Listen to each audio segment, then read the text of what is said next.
Pour ne rien manquer, abonnez-vous maintenant.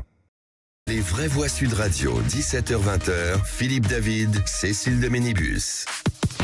Bonjour à tous, comment ça va? On espère que vous avez passé une bonne journée. C'est jeudi aujourd'hui. Si vous êtes dans le nord, c'est la pluie. Si vous êtes dans le sud, il fait beau. Choisissez votre camp, j'ai envie de dire. Ça va, Philippe David? Ça va très bien, et vous? Ouais, on préfère qu'il fasse beau quand même. On préfère qu'il fasse beau. Et dans les vraies voix Sud Radio, il fait généralement toujours beau. Parfois, c'est un petit peu nuageux, mais c'est normal. Ça, c'est le débat qui veut ça. Et on va en parler dans quelques instants, puisqu'avec nos éditorialistes qui sont arrivés, qui ont l'air très en forme, en tout cas, très, très heureux d'être là aujourd'hui.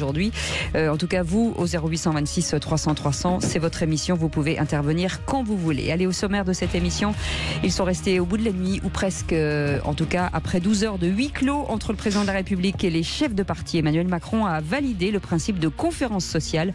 L'opposition se dit malgré tout déçue des échanges, Philippe. Oui, Cécile, ça a duré tard, peut-être très tard, et même jusqu'à pas d'heure, puisqu'il était 3 heures du matin environ, lorsque les intervenants sont ressortis de la maison de la Légion d'honneur à Saint-Denis. Alors, est-ce que pour vous justement, les demandes des partis vont être prises en compte, appliquées par l'exécutif, ou est-ce que vous pensez que c'est comme le grand débat? Est-ce que vous pensez que c'est comme le Conseil national de la refondation, que ça va passer par pertes et profits? Dans tous les cas de figure, un seul numéro à appeler, le 0826 300 300. Et nos auditeurs sont très optimistes. Les demandes des partis vont-elles être appliquées par l'exécutif? C'est non à 97%.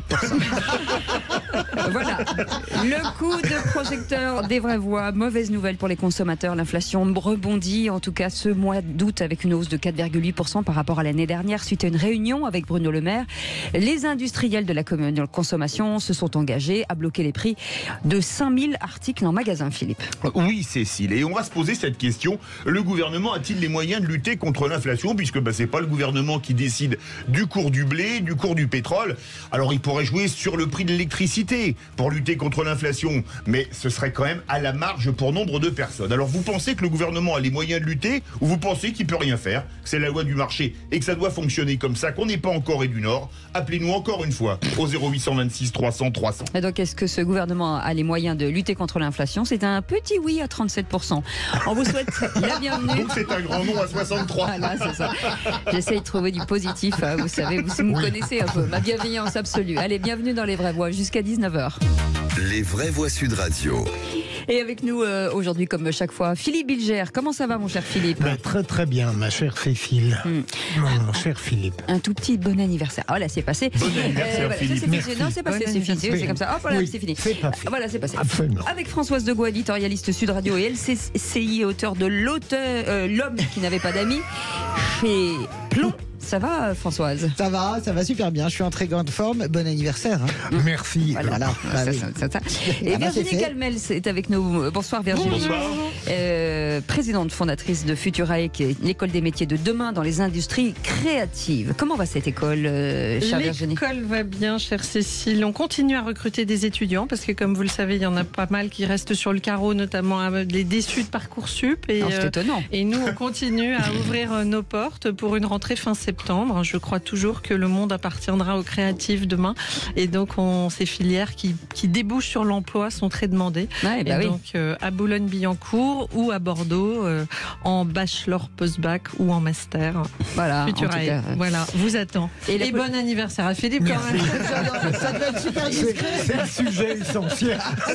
C'est vraiment, ça devait être discret, Ça y est, n'importe non, quoi. mais c'est hyper discret. On en parle ma plus. chère On en parle Cécile. plus, Philippe, on te promet. Voilà. On n'en parle plus. Et dans un instant, notre ami Christophe de Marseille sera avec nous. Il sera notre voix du jour. En attendant, un petit message sur le Quel répondeur. plaisir de vous accueillir de nouveau pour cette rentrée de septembre. Enterrez-moi, incinérez-moi tous ces fantômes déblatérants et que la gauche renaisse, mais la vraie, celle de Rocard, celle de Jaurès, celle des grands tribuns de Victor Hugo. Oui, qu'elle renaisse. Voilà, c'est les messages que vous nous laissez sur les répondeurs. Merci beaucoup. Vous C'est continuez de nous extraordinaire. appeler. Non, mais c'est extraordinaire. Qui c'est qui en appelle à Jaurès? J'adore. Et elle a oublié Bloom, madame. Mais bon. C'est une auditrice. Voilà. C'est magnifique. Ben oui. Ah, Mais j'adore, je j'adore. me demandais si c'était vrai hier. Oui, c'est vrai. C'était vrai. C'était vrai. On a Des beaucoup de vrais messages sur le Eh ben, c'est 06 formidable. 300 300. Je ne sais pas qui vous êtes, madame, mais je signe immédiatement. Sauf Rocard, hein, bien sûr. Pourtant, je croyais que Jaurès avait été récupéré par Sarkozy. En tout cas, vous pouvez- Ne commencez pas à être désagréable, vous, vous l'émission, le jour de votre Vous anniversaire. pouvez laisser vos messages au 0826 300 300 et notre auditeur du jour c'est Christophe qui nous appelle de Marseille. Bonsoir Christophe. Bonsoir Christophe. Comment ça va Christophe? Ça va? Bah écoutez, ça pourrait aller mieux. Ah. Je vais pas vous dire que tout va bien, mais bon, on fait Alors, avec. Bon, ok. Alors qu'est-ce qui se passe? On fait le point. Déjà, plusieurs choses. Après, c'est sur les volets essentiels, notamment que ce soit santé, que ce soit de la sécurité, l'éducation et du pouvoir d'achat. Donc, je vais commencer par la santé rapidement. Ça fait des années que plein de collectifs, syndicats ont manifesté avant le Covid. Pendant le Covid, on était sur le pont. On nous a promis des hausses de salaire, on nous a promis des reconnaissances à la hauteur de ce qu'on demandait. Sauf qu'à l'heure d'aujourd'hui, c'est des millions et des millions qu'on donne à l'hôpital public ou dans d'autres hôpitaux. Cet argent-là, on le voit jamais. On ne sait pas ce qu'il devient. On ne sait pas où il va. En attendant, les soignants, de plus en plus démissionnent. Je ne sais pas, il y a eu combien de démissions de médecins, d'infirmiers. Les brancardiers, pareil, sont complètement dépassés aussi. Ils ont un flux de patients qui est énorme. Quand vous voyez qu'on fait plus de 15 km dans un hôpital pour essayer d'amener un patient à l'heure et que malgré ça, on n'arrive toujours pas à pallier à tout ça. Aux urgences, à Marseille, bon, ça va, il y a à peu près entre 8 et 9 heures d'attente. Mais dans d'autres villes, à Manosque, c'est fermé. Dans d'autres endroits, c'est fermé. Ou des fois, il y a plus de 12 heures d'attente, ce qui est inadmissible. Bref, on ne sait plus comment crier notre désarroi. Et là, en Et se plus, faire avec entendre, le pouvoir d'achat, et se faire entendre, surtout, on ne sait plus comment ni par quelle voie passer. Parce qu'on a essayé vraiment toutes les voies, que ce soit les collectifs, les syndicats, les courriers. Enfin, même le ministre, quand il a fait son fameux CNR de la santé, on ne sait même pas ce que ça a donné. Oui. Parce que du coup, c'est notre ministre maintenant qui est à la présent. place. Voilà, donc on ne sait même pas ce que ça a donné. Plusieurs dispositifs ont été mis en place, notamment pour pallier à ce manque de médecins, donc des équipes paramédicales urgentes. Mais c'est toujours pareil, les ambulanciers ne sont toujours pas reconnus comme tels. On a été reconnus comme soignants, mais il n'y a pas de salaire qui va avec, ni la reconnaissance qui va avec. Enfin, on arrive à des états catastrophiques et encore on nous dit mais tout va bien, l'hôpital va aller bien. Et là maintenant, je viens d'entendre que soi-disant il va y avoir une hausse de salaire, mais sauf que le pouvoir d'achat, si je ne m'abuse, il a augmenté entre 15 et 20%, et nous on a été augmenté que de 4,5 voire 7%. Vous Oui, disons c'est le ça. pouvoir d'achat, pas le marge pouvoir entre les d'achat, deux, l'inflation. Christophe, C'est pas possible, voilà l'inflation, pardon, excusez-moi. Donc c'est pas possible, on peut pas y arriver. restez avec nous. C'est vrai que on parle de l'école, mais la santé, c'est un chantier oui. quand même. Oui, alors Première préoccupation des Français. j'avais pas l'impression que c'était à ce point-là. Le gouvernement n'a pas tenu les promesses qu'il avait faites lorsque le Covid est arrivé, mais je n'imaginais pas un tel tableau tout de même. J'espère que notre auditeur est un peu pessimiste, mais après tout, il a peut-être raison. J'ai peur que non, François Françoise. Chegor. Moi, je suis comme Cécile, j'ai peur que oui, malheureusement, je pense que vous n'êtes pas pessimiste. C'est effrayant et quand je vous entends, plus j'entends la passion des gens, parce qu'il en faut de la passion comme pour être enseignant. Et je vois ce désarroi. Ce qui m'a frappé dans ce que vous venez de dire, Christophe, c'est on a tout essayé, on sait plus quoi faire. Et les attentes dans les urgences, ça n'est pas une légende. Rien n'est une légende dans ce que vous dites, et c'est absolument effarant. Voilà. Ouais. Virginie Calmels, Je partage malheureusement le constat. Je crois que quand on lit les publications de l'Institut Santé, par exemple, on a des propositions concrètes et je suis toujours étonnée de voir que le gouvernement s'en saisit pas. Il y a vraiment des gens qui sont au quotidien sur ces problématiques, qui savent de quoi ils parlent et qu'on n'écoute pas assez. Donc ces problématiques, on continue à injecter énormément d'argent effectivement dans l'hôpital public sans que ça ne fonctionne. Pourquoi ? Parce qu'on n'en change pas du tout l'organisation et que, comme vous le savez, en France, on a beaucoup de personnel administratif et pas assez de personnel soignant et accompagnant. Donc il y a des choses à faire. Ne disons pas qu'on a tout essayé. On n'a pas tout essayé. Il y a encore beaucoup de choses à faire. Peut-être que le nouveau ministre de la Santé va s'en saisir. Eh ben, vous restez avec nous. En tout cas, on va essayer d'évoquer ces différents sujets. Christophe, vous êtes notre vraie voix du jour, en tout cas auditeur. Donc vous restez avec nous. Vous allez pouvoir intervenir quand vous voudrez. Dans quelques instants, le réquisitoire du procureur. On parle de quoi, Philippe Bilger ?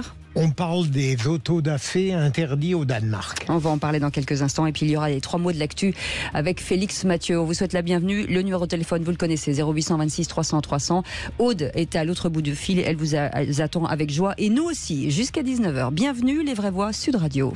Vraie Voix Sud Radio, 17h-20h, Philippe David, Cécile de Ménibus. Merci de nous rejoindre et d'être de plus en plus nombreux à écouter les Vraies Voix Sud Radio. On est ravis en tout cas. 0826 300 300 et puis vous pouvez vous abonner à notre chaîne YouTube. Si vous l'avez déjà fait, vous vous désabonnez, vous recommencez. Voilà, comme ça au moins. Philippe, David. C'est ça. Bah oui, comme ça c'est bien, ça fait. Aucun temps à perdre. Vous ne trouvez pas qu'ils sont bizarres dans cette émission? Ce qu'elle vient de dire, la femme. Ils sont bizarres, mais il y en a, certains sont encore plus bizarres. C'est-à-dire Philippe Bilger, président de l'Institut de la Parole. Il est très bizarre. Françoise Degois, très bizarre aussi, éditorialiste politique Sud Radio LCI. Et puis, bizarre aussi, Virginie Calmels, quitter la politique pour être maîtresse d'école. Alors qu'on était fait pour la politique. Fondatrice de Futurae, cette école des métiers de demain dans les industries créatives. Et vous, bien entendu, on est ravis de vous accueillir. Dans un instant, Philippe, votre réquisitoire, on va parler de quoi ? On va parler du Danemark qui a décidé d'interdire les autodafés des Corans. Et ce sera dans quelques instants. En attendant, 3 mots dans l'actu avec Félix Mathieu. Et ce réquisitoire, pardon. Les Vraies Voix Sud Radio, le réquisitoire du procureur. Philippe Bilger. Je crois que j'ai fait l'inverse. Oui, c'est pas grave. Non, c'est pas grave. Monsieur le procureur va réquisitionner, on va dire ça comme ça va perturber aussi.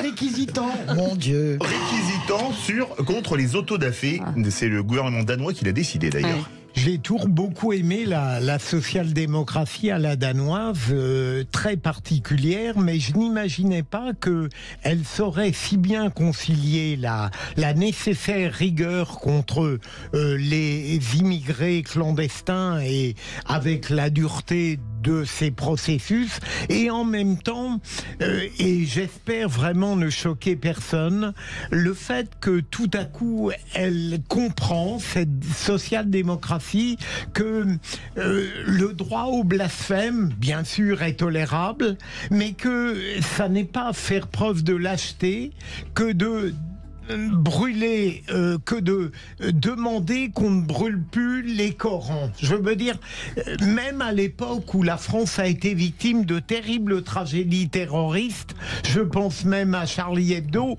évidemment comme tant d'autres je n'ai rien dit, mais je n'ai jamais été un fanatique du droit au blasphème et du fait que, parce qu'il s'agissait de religion, on devait tous permettre à leur égard et qu'on avait le droit de tout dire ou de tout faire. Ça ne me choque pas, alors, que le Danemark décide d'interdire l'autodafé des Corans, parce qu'il me semble que c'est une offense inutile, même au regard de la liberté d'expression. Elle n'est pas lésée parce qu'on interdit quelque chose qui profondément peut émouvoir l'esprit public. Alors je crois que ce serait valable dans le registre français. Françoise Degois. Je suis absolument d'accord. Je pense que les autodafés nous ramènent à la barbarie pure, puisque tout le monde s'amuse et se targue de ce mot des civilisations qui veut tout et rien dire. Et bien là, on est vraiment au summum pour moi de la décivilisation, c'est-à-dire brûler des livres sacrés. Je veux bien que l'islamisme radical soit un poison mortel, mais il y a des millions de musulmans qui ont une croyance absolument sincère et qui se retrouvent et qui vivent la croyance dans le Coran de façon tout à fait claire, limpide et absolument pas agressive. Je pense que dès qu'on touche à un livre, on touche à l'humanité, voilà. On touche au Coran, on touche on touche aux tables de la loi, à la Torah, on touche à la littérature, eh bien, on touche à l'humanité. Donc c'est très bien. Virginie Calmels. 100% d'accord. Je pense que cette décivilisation dont on parle, elle est d'abord et avant tout une crise de la spiritualité. Et je crois que, évidemment, par les livres, c'est de l'élévation, quels que soient les livres. Et je pense à 100% ce que vient de dire Philippe Bilger. Mais passer forcément par l'interdiction, c'est peut-être ça aussi qui est... Mais est-ce qu'on a vraiment le choix? Parce que si on n'interdit pas, est-ce qu'il n'y aura pas toujours des gens qui n'auront pas ces pensées pertinentes que viennent de développer Françoise et Virginie? Malheureusement, l'interdiction est trop souvent le seul moyen d'entraver les comportements qui ne comprennent rien. Ouais. Françoise, un dernier petit mot. Ensuite. Juste pour dire que l'interdiction, c'est nécessaire, hein, et que on peut tout à fait être charliste, qui est mon cas jusqu'au bout, aimer le droit au blasphème et ne pas supporter de voir un livre brûlé. Allez, merci beaucoup. Restez avec nous tout de suite. Les 3 mots dans l'actu, c'est avec Félix Mathieu. Les vraies voix Sud Radio. Et les 3 mots dans l'actu sont conneries, pornographie et monument. Limiter à 2 le nombre de mandats présidentiels, c'est une funeste connerie selon Emmanuel Macron. Le président l'a dit hier soir lors de son entretien avec les différents partis politiques. Le premier grand procès du porno amateur. Une 50aine de femmes précaires avaient été recrutées par ruse. 17 hommes jugés pour viol, traite d'êtres humains et proxénétisme aggravé. Et puis une scène étonnante à Toulouse. Le monument aux morts de 1600 tonnes déplacé d'un bloc pour des travaux du métro. Imaginé comme un gros bâtiment, comme sur des roulettes. Le maire de Toulouse va tout nous expliquer. Les vraies voix Sud Radio. C'est une réforme constitutionnelle qui était passée à une voix près en 2008. Le Congrès a adopté le projet de loi constitutionnelle de modernisation des institutions de la Ve République. La limitation à 2 mandats consécutifs pour le président de la République, elle avait divisé aussi bien l'opposition. Au PS, Jack Lang avait voté pour, que la majorité UMP de l'époque. Plusieurs députés UMP avaient voté contre, n'en déplaise au président Sarkozy. Le camp du mouvement, du changement, de la modernité l'a emporté sur le camp de l'immobilisme, de la rigidité et du sectarisme. Cette réforme, c'est celle de la démocratie française. C'était il y a 15 ans, sauf que voilà, depuis la réélection d'Emmanuel Macron l'an dernier, une petite musique se fait entendre. Dommage qu'un 3e mandat soit impossible. C'est ce qu'avait dit le très macroniste Richard Ferrand. Et Jean-Pierre Raffarin n'avait pas dit autre chose depuis il y a quelques mois. Je pense qu'il faut revenir sur cette idée où on empêche le président de se représenter. Moi, je l'ai vécu autour de 2004-2005. Jacques Chirac, peu crédible comme candidat à nouveau, tout le monde pensait qu'il arrêterait, et à ce moment-là, l'émergence de Sarkozy. Et c'est à ce moment-là, c'est, comme disent les Anglais, c'est le coming man qui attire un peu de tous les regards. Et donc là, il va y en avoir plusieurs, et tout ça fragilise le président. Sauf que cette fois donc, c'est Emmanuel Macron lui-même qui qualifie désormais cette limitation du nombre de mandats présidentiels de funeste connerie. Propos rapportés par plusieurs participants à la réunion d'hier soir à Saint-Denis. Le chef de l'État réagissait alors à la proposition du RN de passer à un septennat unique. On en parlera. Ou un mot très rapide. Écoutez, je me pince. Connerie. Non, mais je me pince et je rêve. Écoutez, je vois bien la musique qui est entretenue.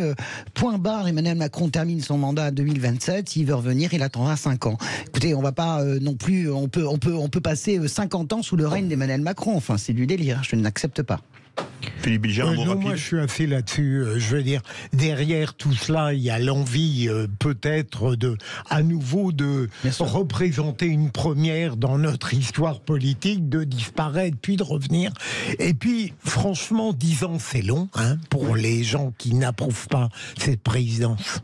Alors, je suis pas tout à fait d'accord avec vous. Moi, je crois que c'est les électeurs qui doivent choisir et qui ont la capacité à dire stop. Ils l'ont quand même fait à moult reprises. On sait qu'Emmanuel Macron a été réélu parce qu'il y a eu des circonstances aussi qui ont fait que le choix était entre Marine Le Pen et Emmanuel Macron. Je suis pas certaine qu'effectivement il y ait plus que de moins. Et notamment là, on voit bien que les 4 ans qui s'ouvrent vont être déjà une guerre de succession. Et je suis pas sûr que ce soit profitable pour la France. Deuxième mot, pornographie. 17 hommes vont être jugés au premier grand procès du porno amateur. Les actes sexuels violents s'enchaînaient par surprise sur des actrices recrutées par ruse. Un procès a été ordonné pour 17 hommes soupçonnés d'avoir participé à ce système à l'origine de viols aggravés sur une 50aine de jeunes femmes en grande précarité. Des viols lors de tournage pour la plateforme pornographique French Bukkake. Les victimes étaient abordées avec de faux profils de femmes au discours rassurant qui leur promettaient de bonnes rémunérations. Sur les bancs des accusés, des dirigeants de la plateforme, associés, recruteurs d'actrices, acteurs. Ils vont être jugés par la Cour criminelle départementale de Paris pour viol en réunion, traite d'êtres humains en bande bande organisée ou encore proxénétisme aggravé.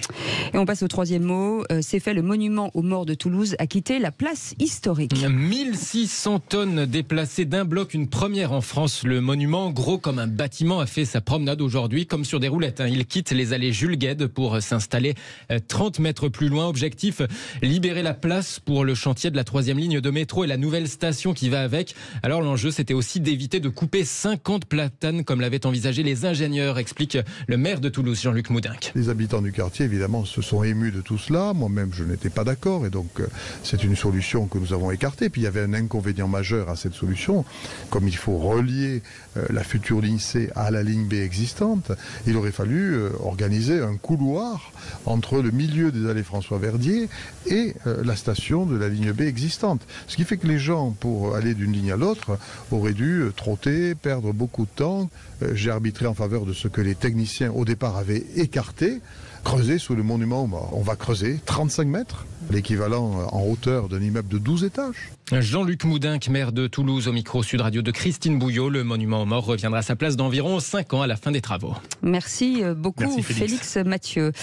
Vous restez avec nous dans quelques instants. Le grand débat du jour, suite à la conférence sociale organisée hier par Emmanuel Macron, les demandes des partis vont-elles être appliquées par l'exécutif? Notre invité Laurent Jacobelli, député RN et vice-président du groupe Rassemblement National, est avec nous. Merci d'être avec nous. Bonjour. Est-ce que finalement ce qu'a dit Olivier Véran, cette rencontre va marquer l'histoire politique? Moi, je pense qu'elle marquera l'histoire politique à peu près autant qu'Olivier Véran lui-même, c'est-à-dire pas du tout. Eh bien, vous restez avec nous, on en parle dans un instant. Bienvenue dans les Vraies Voix Sud Radio. On est ensemble jusqu'à 19h. Vraie Voix Sud Radio, 17h-20h, Philippe David, Cécile de Ménibus. Bienvenue dans les Vraies Voix Sud Radio. Ravi de vous retrouver. Ce numéro de téléphone 0826 300 300. N'oubliez pas de vous abonner à notre chaîne YouTube où vous êtes près de bien plus au-dessus de 800 000. Non mais c'est énorme, c'est franchement. énorme. 837 000 ce matin. Magnifique. Pour vous dire, c'est incroyable. Philippe Bilger est avec nous, président de l'Institut de la Parole. Françoise Degois, éditorialiste Sud Radio LCI, et Virginie Calmels, ancienne première adjointe de la mairie de Bordeaux. Oui, exactement. Oui. Et présidente, madame la présidente, et fondatrice de Futurae, cette école des métiers de demain dans les industries créatives. Et tout de suite, le grand débat du jour. Les Vraies Voix Sud Radio, le grand débat du jour. Écoutez, j'ai accepté sans illusion l'invitation qui m'a été faite par le président de la République. Nous ne sommes pas dupes de l'opération de communication que le président de la République met en place. Qu'est-ce qui va sortir de cette réunion? On a peu d'illusions compte tenu du passif. Quand on lit tous les sujets qu'il cite, les défis contemporains qu'il recense, sans avoir un seul mot pour l'écologie, alors qu'on est en 2023, oui, on a trouvé ça anachronique. Soit le président de la République écoute ce que nous avons à lui dire, soit c'est un énième exercice de communication comme on en a l'habitude. Et donc hier à Saint-Denis, le président de la République a réuni à huis clos les chefs de parti pour une rencontre qui s'est terminée en milieu de la nuit sur la situation internationale, les institutions, la cohésion de la nation, après les émeutes du début de l'été qui ont débouché sur quelques avancées concrètes sans que cela forcément a été salué par l'opposition. Oui, Cécile. Alors on vous pose cette question. Les demandes des partis vont-elles être appliquées par l'exécutif? Il y a eu des demandes multiples et variées. Pour le moment, on est sur une conférence sociale, mais pourquoi pas aller plus loin, comme on dit dans les petites annonces, et plus si affinité. Vous pensez que les demandes des partis vont être appliquées par l'exécutif, ou vous pensez que ça va passer par-dessus bord? Dans tous les cas de figure, un seul numéro de téléphone, le 0826 300 300. Et pour cette question, les demandes des partis vont-elles être appliquées par l'exécutif? Ça a baissé un peu, mais c'est non, à 96%. On était à 97. Voilà. Et certains de nos auditeurs nous disent ils auraient surtout dû boycotter cette mascarade absurde. Et pour en parler, Laurent Jacobelli est avec nous. Bonsoir, merci d'être en direct avec nous. Vous êtes député RN de la Moselle et vice-président du groupe Rassemblement National à l'Assemblée nationale. D'abord, tour de table de nos vraies voix. Philippe Bilger, mascarade comme certains disent? Non. Alors, avant j'avais dit, mais comme tant d'autres, que tout cela accouchera peut-être d'une souris, on n'en sait rien. Après tout, le futur peut-être nous démentira. Mais les conditions dans lesquelles cette rencontre de 12 heures a été organisée, le fait que pour une fois l'arc républicain grotesque a été rejeté, puisque LFI et le Rassemblement National ont été invités, passé font que peu importe ce qui en débouchera sur le plan politique, je pense, et pardon de faire dans la morale, que de toute manière, ça a été un moment rare de voir dans ces conditions un peu moins de haine dans notre démocratie. Alors je ne veux pas être naïf, je sais bien que on considérera tout ça est inutile, que c'est une manipulation de la part du président et une suspicion légitime de la part des partis d'opposition, mais il n'empêche qu'on a eu un petit miracle durant 2 heures. Ils se sont parlé et apparemment ils n'ont pas cherché un consensus mièvre, et je serais curieux d'en attendre après notre invité. C'était pas 2 heures, c'était 12 heures, hein, Philippe. 12 heures. François, il vous a avez dit dit 12 2. heures. Ah bah alors, J'ai entendu 2. D'abord, est-ce que la politique se mesure aux exploits? Des 12 heures, des 14 heures de grands débats, des 12 heures de réunions. Écoutez, avec Emmanuel Macron, tout est grand, tout est boursouflé, c'est forcément un grand débat, c'est forcément une réunion historique. J'écoutais ce matin Olivier Véran, j'avais envie de pleurer tellement on est dans le ridicule. Olivier Véran parle de moments historiques, mais on se fiche de qui? Sérieusement, c'est une réunion, ça s'appelle de la communication. Chacun venant en sachant que tout ce qu'il va proposer sera de toute façon retoqué. Ça sert à quoi? C'est absolument inutile. Quand Emmanuel Macron nous dit en juillet, je vais prendre une initiative d'importance, on se dit, oh là là, qu'est-ce qu'il va faire? Dissolution, changement de Premier ministre, éventuellement accord majoritaire à l'Assemblée avec les Républicains, rien. Une réunion de 12 heures. Mais on nous prend vraiment pour des idiots. Sérieusement, qui peut croire dans ce pays que quelque chose sortira? Le Rassemblement national, il nous le dira, Laurent Jacobelli tout à l'heure. Et la droite arrive avec un référendum sur l'immigration, ok, dans les mains, proposition. La gauche arrive, et c'est légitime, avec un référendum sur les retraites. Est-ce que vous pensez une minute que ces deux choses essentielles vont aboutir? Non. La seule chose qu'aurait pu faire Emmanuel Macron comme initiative d'ampleur, c'est de retourner aux Français. Il ne l'a pas fait. Tout le reste n'est que superfétatoire. Virginie Calmel. Je suis moins sévère que Françoise Degois sur ce sujet, parce que je rejoins ce qu'a dit Philippe Bilger. Même s'il n'en sortait pas grand-chose, je crois que les Français, dans leur fond intérieur, peuvent saluer l'absence de sectarisme à un moment donné. Et ne serait-ce que de voir qu'effectivement, on a considéré que la totalité des partis étaient présents à égalité d'une certaine façon. Oui, mais c'est pas si évident, François. Non, mais je sais bien. Le fait de finalement, même si ça a accouché d'une souris, de montrer que on peut écouter déjà des propositions. C'est évidemment qu'il y en a beaucoup qui sont contradictoires. En même temps, Emmanuel Macron a choisi le en même temps, donc ça veut dire que tout est possible. Peut-être qu'il ira puiser aussi dans quelques idées. Je pense que parfois. Vous êtes sérieuse? Oui, je suis sérieuse parce que je pense qu'il faut sortir du sectarisme. Moi, par exemple, j'étais pas du tout favorable à Benoît Hamon, mais j'avais trouvé que dans son projet, par exemple, il avait une mesure hyper intéressante et vraiment, j'étais pas du tout pro Hamon. C'était de donner, par exemple, des trimestres de retraite à son conjoint. Eh bien, vous voyez, par exemple, c'est une technicalité, c'est quelque chose qui... Sauf que peut-être que parfois la majorité est à court d'idées, et on voit bien que les partis politiques sont aussi à court d'idées, et que s'il y a des propositions intelligentes qui peuvent émerger, peut-être, moi j'ai encore la naïveté de croire que certains pensent à l'avenir du pays avant de penser aux intérêts politiciens, et qui peuvent se saisir, peut-être à la marge, évidemment pas sur les grands sujets que Françoise a décrits, qui sont évidemment contradictoires et qui ne vont pas pouvoir être retenus, mais j'ai tendance à dire ça. Et je rajouterais que je crois qu'il faut sortir des sentiers battus. On en a ras-le-bol de la prolongation du système, et donc de ce point de vue-là, même si ça marche pas, etc., toute initiative innovante me semble être dans le sens de l'histoire. Il faut faire des choses différentes. Le grand débat, c'était un truc différent, ça a accouché d'une souris, mais il l'a fait. Oui, donc, je trouve que ça, allez, on y va. C'est malheureux que ce soit inutile, mais ça reste Laurent Jacobelli, quand on entend les auditeurs, quand on entend Françoise en disant ça sert à rien, machin, ce que disent à peu près tous les partis, pourquoi y aller?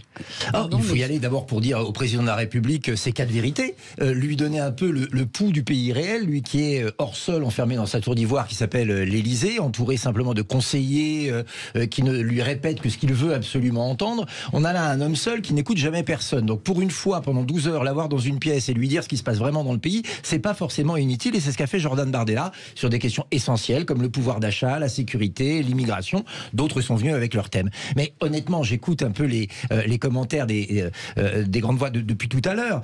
On a l'impression quand même que on ne peut pas analyser de la même manière cette rencontre aujourd'hui, après 6 ans de pouvoir Macron, que si ça avait été fait pendant la première année. C'est-à-dire que on ne va pas croire aujourd'hui qu'Emmanuel Macron est un grand démocrate et qu'il aime les oppositions. On ne va pas croire aujourd'hui qu'Emmanuel Macron écoute les propositions des autres. On a vu cet homme gouverner à coup de 49.3, à coup de procédure accélérée, refusant de prendre des amendements de bon sens de certains partis politiques qu'il n'estimait pas de l'arc républicain, alors que le Rassemblement national, et disons-le comme la France insoumise, pour qui j'ai pas beaucoup de tendresse, ont été élus par des électeurs dans des élections tout à fait légitimes. Et aujourd'hui, il semble découvrir qu'il y a des partis d'opposition, lui qui détestait les partis lors de ces élections, qui ont des idées. Et à l'Assemblée nationale, il refuse de les écouter. Écoutez, il nous a fait le grand débat, on l'a dit, il nous a fait la convention de, je ne sais même plus comment ça s'appelle, sur le climat, sur le climat, celle de la reconstruction de nos institutions, le CNR. Au final, il n'y a jamais rien. Emmanuel Macron n'écoute qu'Emmanuel Macron pour faire de l'Emmanuel Macron, et c'est ce qui continuera de se passer. Philippe Bilger veut réagir. Est-ce que tout de même vous n'êtes pas un peu sévère, parce qu'après tout, même si ça représente de la part du président des tentatives désespérées d'échapper à la loi implacable de la majorité relative, oui. Il n'a pas tort de tenter d'inventer ou d'organiser des rencontres d'un autre type. Vous ne pouvez pas, me semble-t-il, le lui reprocher. Mais je le lui reproche pourtant, Philippe Bilger. Pourquoi ? Parce que il essaye par tous les moyens de contourner notre institution parlementaire. Il essaye par tous les moyens de créer des systèmes parallèles, donc soit on tire des Français au sort, 150 qui se prononcent, soit on réunit les chefs de parti, soit on fait des grands débats qui sont effectivement des monologues devant un public sélectionné et choisi, mais jamais on ne fait vivre le Parlement. Il y a des majorités trouvables, mais pour ça il faut parler aux oppositions, il faut parler notamment au Rassemblement national, et c'est ce qu'il refuse de faire à travers sa majorité. Vous savez, la conclusion, une des conclusions concrètes, c'est qu'il va y avoir un séminaire du gouvernement pour analyser le séminaire des chefs de parti avant d'organiser un nouveau. Excusez-moi, l'inflation explose, le prix de l'essence explose, l'insécurité explose, l'immigration est incontrôlée. On a besoin d'un président qui agit avec le Parlement et non pas d'un président qui blablate. Vous voulez réagir dans le séminaire des vraies voix, le 0826 300 300, Françoise Degois? Moi, je prends pas du tout ça à la légère. J'entends ce que dit Philippe Bilger, j'entends ce que dit Virginie Calmel, et ça m'inquiète beaucoup. Parce que vous êtes des personnalités subtiles, fines, vous connaissez la politique, et c'est bien là le danger. C'est que vous arrivez à trouver un intérêt et une qualité à cet objet qui n'en a aucune. Cet objet est utilisé par Emmanuel Macron de manière, encore une fois, torve et perverse, si vous voulez, pour gagner du temps. Emmanuel Macron, il est empêtré, il a perdu la boussole, il n'a pas de majorité, il patauge sur le pouvoir d'achat, aucune réponse politique après les émeutes, aucune réponse politique sur la situation internationale. Et il est, comment dirais-je, il attend, il gagne du temps, et je ne comprends pas, et Philippe, pardonnez-moi, c'est pas une agression vous concernant, je ne comprends pas, il n'y a pas quelque chose, ça n'est pas léger et anodin ce qu'il fait là, ça s'appelle de la manipulation, et je suis extrêmement sévère avec ça, parce que je pense que ça nous tue. Voilà, la manipulation par la communication nous tue. Cher François, je ne suis pas d'accord, parce que je pense que ce serait croire que les gens sont des imbéciles. Je crois que les gens ne sont pas dupes et ne sont pas imbéciles et décryptent assez bien ce qui se passe derrière tout ça. En revanche, moi je reste convaincue qu'il faut tirer des leçons de ce qui s'est passé. Il n'a pas de majorité à l'Assemblée nationale. C'est quand même un fait très nouveau. Vous disiez, ça fait 6 ans qu'il gouverne. Ok, mais pendant 5 ans, il a gouverné avec une majorité. Donc là, il a écrasé les oppositions. Et ok. Sauf que depuis 1 an, il se rend compte que la situation a changé. Il a qu'à passer les accords, mais il n'a pas besoin de dîner à Saint-Denis pour ça. Je suis d'accord, Françoise. Pourquoi on nous dit sans arrêt que la France n'est pas un pays de coalition? Ça marche partout dans les autres pays. Oui, mais c'est bien là qu'on est en train d'aller. Il n'en veut pas. Oui, mais s'il n'en veut pas. Tu peux pas faire Laurent Jacobelli. Ne concluons pas avant l'issue de ce qui va devenir quelque chose.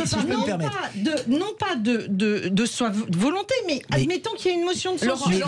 Virginie, bien qu'à un moment donné, il va y avoir. Le pays ne peut pas être dans l'immobilisme pendant 4 ans. Vous raisonnez. Et ça, je trouve grave que les partis disent OK, on joue la théorie du prix pour les Français. Si vous me le permettez. Vous raisonnez de manière très rationnelle, comme si le président de la République n'était pas Emmanuel Macron. Mais c'est Emmanuel Macron. Et on sait qu'il est machiavélique. Et l'objet que nous avons en face de nous n'est pas un objet de relance ou de renouveau démocratique, c'est un objet de diversion.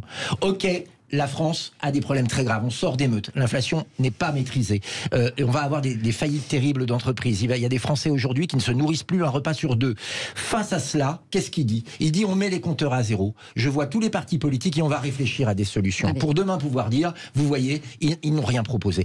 Plutôt que d'agir directement. C'est ça l'entourloupe. Et je crois qu'il ne faut pas être dupe. Qu'en pensent nos auditeurs au 0826 300 300 ? Christophe de Marseille. Christophe. Bonsoir. La parole est à la défense, on va dire. Alors, je me permets de réagir. Ouais. Non, du tout, non. Défense, non, certainement pas, parce que on a vu ces derniers temps avec les réformes des retraites et les 49.3 qui se sont succédés. Donc déjà, on ne peut pas croire que tout va se régler comme ça, sous prétexte qu'il reçoit tous les partis politiques. Soyons pas dupes, déjà premièrement. Ensuite, on demande à chaque fois aux Français de faire des efforts, que ce soit sur l'électricité, sur le covoiturage, sur plein de choses. Et on voit quoi ? On voit l'essence qui augmente, le pouvoir d'achat qui augmente, l'électricité qui augmente, tout augmente, mais on nous demande encore de faire des efforts sans arrêt. Là, dernièrement, j'ai vu le ministre de la Santé qui parlait sur les arrêts maladie aussi, qui disait qu'il va y avoir beaucoup de contrôles et qui voulait agir là-dessus.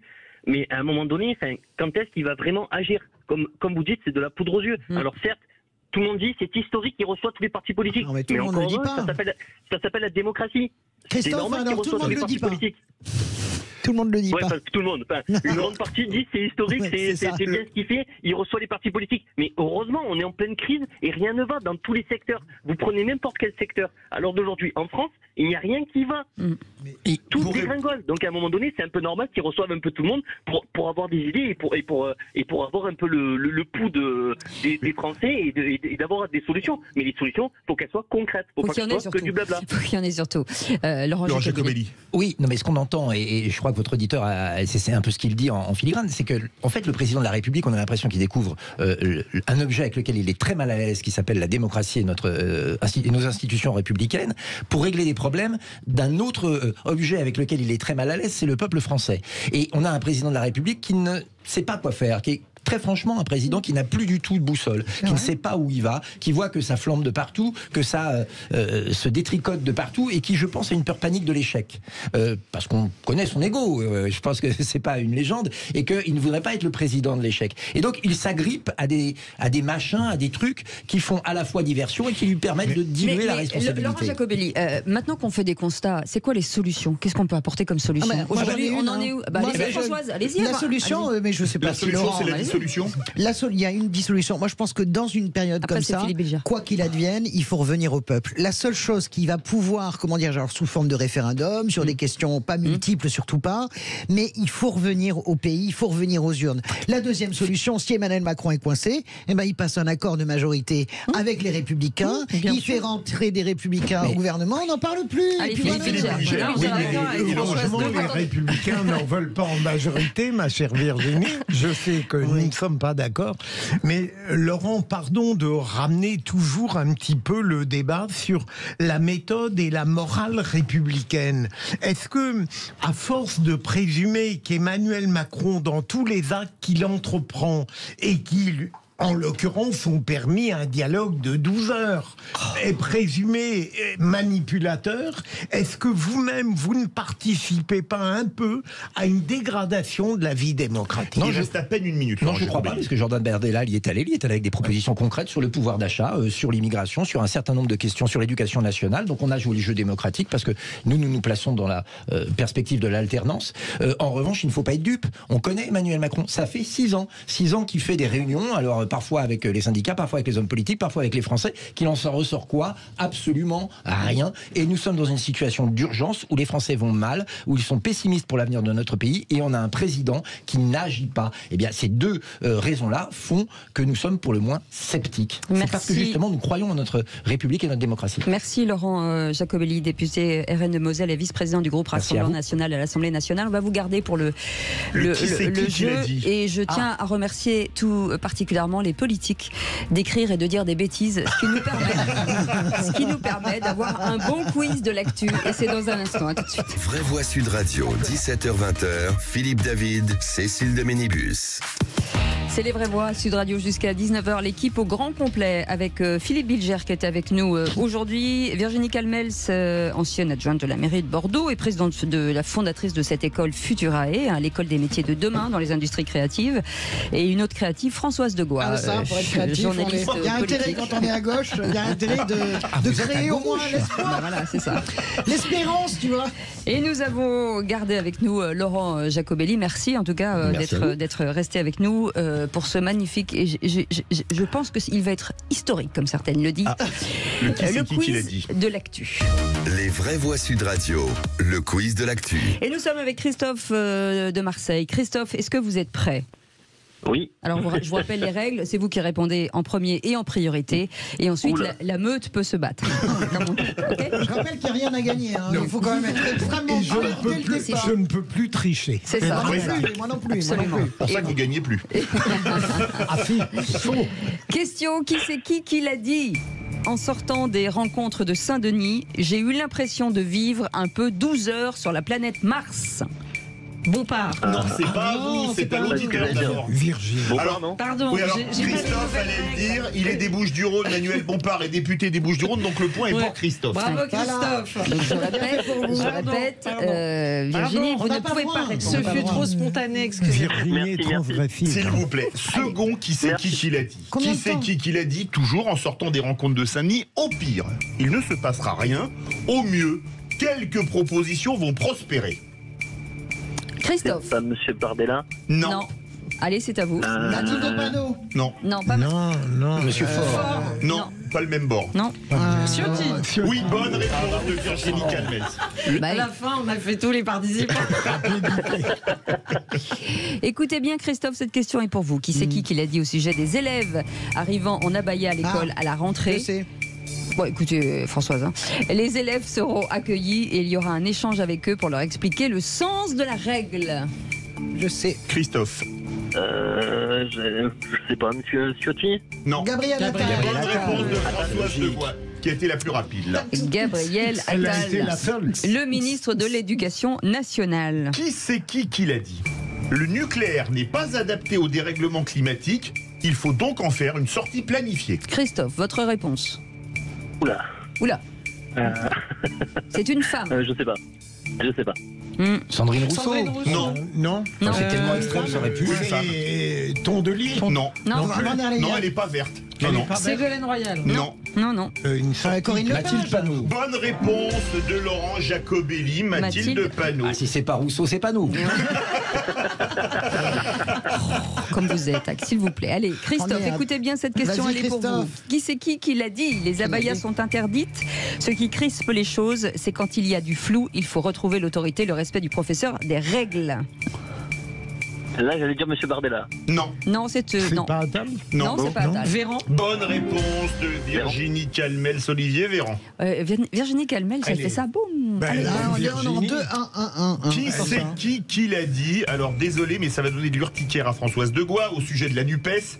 Nous avons des points de désaccord, je ne vois pas comment nous les dépasserons. Laissons la démocratie et les Français s'exprimer. Christophe, votre réponse? Quelqu'un qui est un petit peu en marge. Allez, je le sais moi. En marge? En marge de la NUPES, qui se libère un petit peu en marge de la NUPES. C'est bon. Roussel. C'est moi qui l'ai dit. Égalité, je demande l'égalité. Non, et la barre tout de suite, la barre.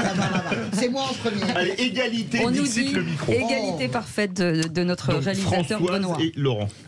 Question, qui c'est qui l'a dit? C'est pour vous, par le RN. Christophe.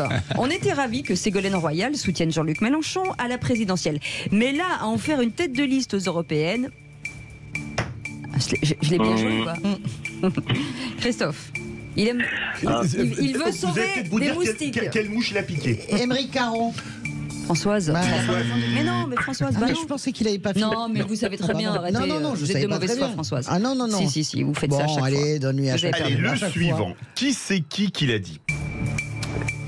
On est venu, on a vu et on a été déçus. Désolé, on a vu, on a été déçus. J'allais dire Monsieur Mélenchon, mais non. Non, vous pouvez répondre.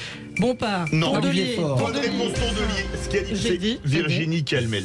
Parfait. Allez, une petite dernière, Allez, Cécile. petite dernière, qui c'est qui l'a dit? Pas question de dire qu'on dîne ensemble, ce n'est pas le cas. Christophe. Pas question. Monsieur Ciotti. Non. Il est à gauche. Et il aime bien les barbecues et le fromage. Fabien Roussel. Et la der des der. Si j'avais gagné avec Émeric Caron, j'aurais gagné.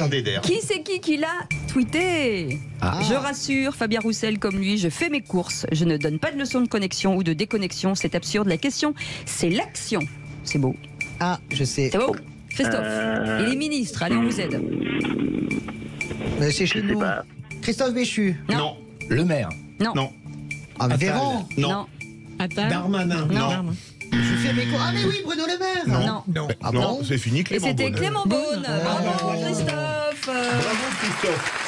Bon ben, Françoise Virginie 3-3, Laurent 2, Christophe 1, Philippe Bilger pour son anniversaire, Fanny. Mais j'ai reçu les cadeaux, j'en ai fait. On voit quand vous trichez pas ce que ça donne. Allez, vous restez avec nous. Laurent Jacobelli, merci beaucoup d'avoir été avec nous. Vous nous appelez 0826 300 300, vous voulez réagir. On est ensemble jusqu'à 19h, on souhaite la bienvenue. Les Vraies Voix Sud Radio, c'est tous les jours de 17h à 20h. À tout de suite. Les Vraies Voix Sud Radio, 17h-20h, Philippe David, Cécile de Ménibus. À 18h07, on peut faire un petit bilan de compétences, Philippe David. Oui. Nos éditorialistes sont plutôt assez bons. Ils sont même très bons, je trouve. Oui. Philippe Bilger, parfait, président de l'Institut de la Parole, rien à dire. Françoise Degois, écoutez, pour rien une fois. à dire, éditorialiste Pour une Sud Radio fois. LCI, dis donc, parfaite. T'arrêtes, Voilà, vous arrêtez. Oui. Et Virginie Calmels, présidente fondatrice de Futurae, école des métiers de demain, des industries créatives. On sent la patronne, la stature, voilà, c'est bien. Non, c'est bien. Vous en Vous faites pas trop par hasard. Enfin, je vous sais donnerai pas. mon numéro de Jalouse, François. Pas du tout jalouse, mais je crains le pire quand elle commence gentiment comme ça. Non, c'est totalement gratuit, c'est cadeau, c'est bonheur. Une femme d'avenir. Dans un instant, le tour de l'actu des Vraies Voix. On parle de quoi, Philippe, avec vous? Alors, la seule imam qui est contre la baya. Oui. Françoise Degois. La dynastie Bongo qui, pendant 57 ans, a pillé consciencieusement le Gabon. Et avec vous, Virginie Calmels. Gabriel Attal qui a admis une erreur en supprimant les mathématiques, le retour des maths. Et ben voilà, et tout de suite le Top Click avec Félix Mathieu. Les Vraies Voix Sud Radio, c'est le Top Click.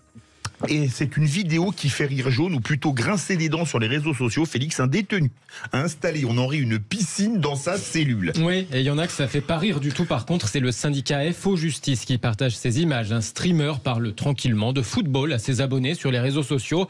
Les pieds dans l'eau de sa piscine installée dans la cellule de sa prison de Valence, dans la Drôme, où il purge une longue peine. Gendouzi il m'a déçu, Gendouzi. Ouais, une petite piscine gonflable qui a depuis été confisquée suite à cette vidéo justement.